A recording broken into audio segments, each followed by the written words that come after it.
Mr. Peter Ying San Mao, who is a Chinese foreign exchange trader. How would you prove the existence of Allah to a non-believer? Existence of Allah can be proved to the non-believers by looking at the creation of the world, at everything.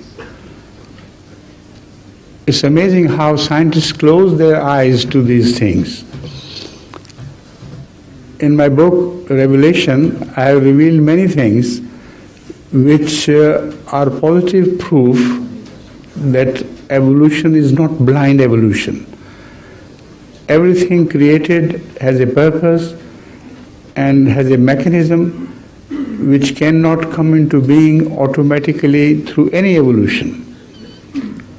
First of all, there was a question of genes, and the scientists know that there are genes and they cannot give any evidence of their evolution. Where did they come into? Where did they start from? How from dead earth suddenly the genes sprang up? And among other things, the most surprising thing is chlorophyll. Although the scientists try to give evolutionary history of other materials necessary for the development and maintenance of life, they can't give a single explanation as to how chlorophyll was evolved. There is no history of evolution of chlorophyll at all. And without chlorophyll, life could not exist. The green grass which the cows and other milking animals eat, it has chlorophyll.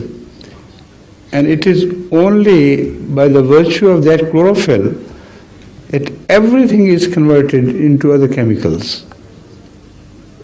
The entire phenomenon of getting milk and fat from out of grass and bones and brain and all the organs of the human body, they all are due to the presence of chlorophyll, without which these bodies could not exist. So to cut the matter short, I'll advise you, if you know English very well, I hope you do, to get a copy of my book Revelation and go through this chapter. You'll be amazed to find that the question raised against the scientists which can never be answered by them. I go for a morning walk daily where I hear nowadays the sound of woodpecker.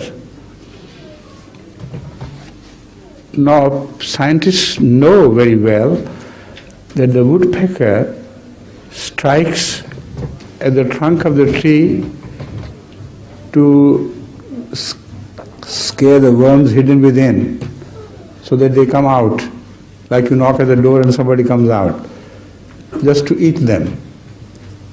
But they strike so hard that their brain should have gone out of, it would have gone kaput completely by the first or two strikes only.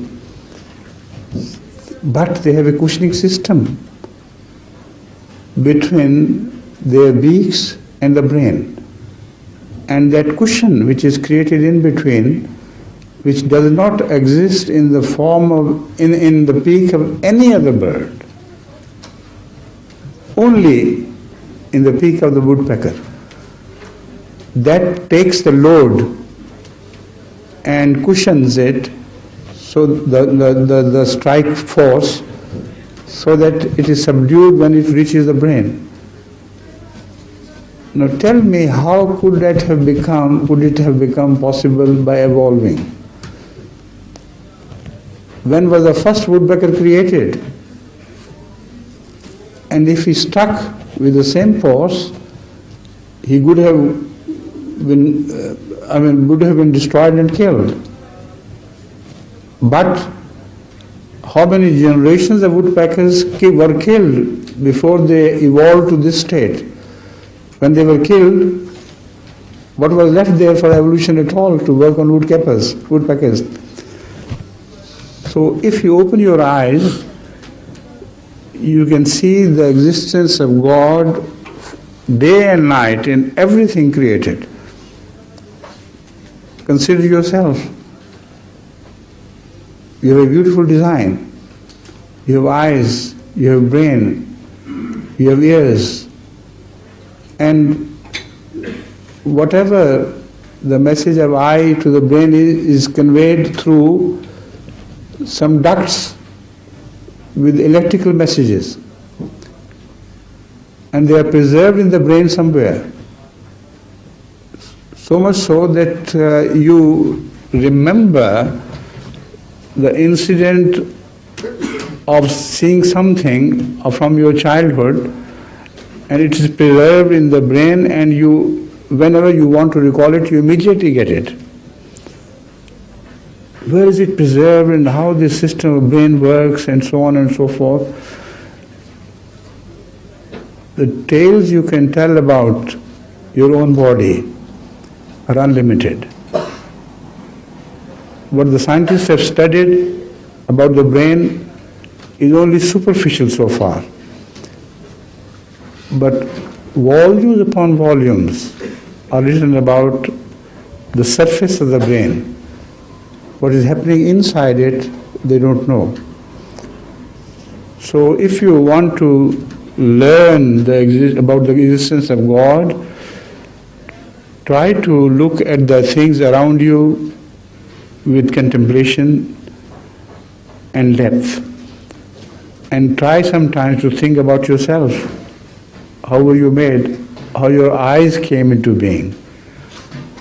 How the complicated system of your ears came into being, and all that. So I think for the time being, let it suffice.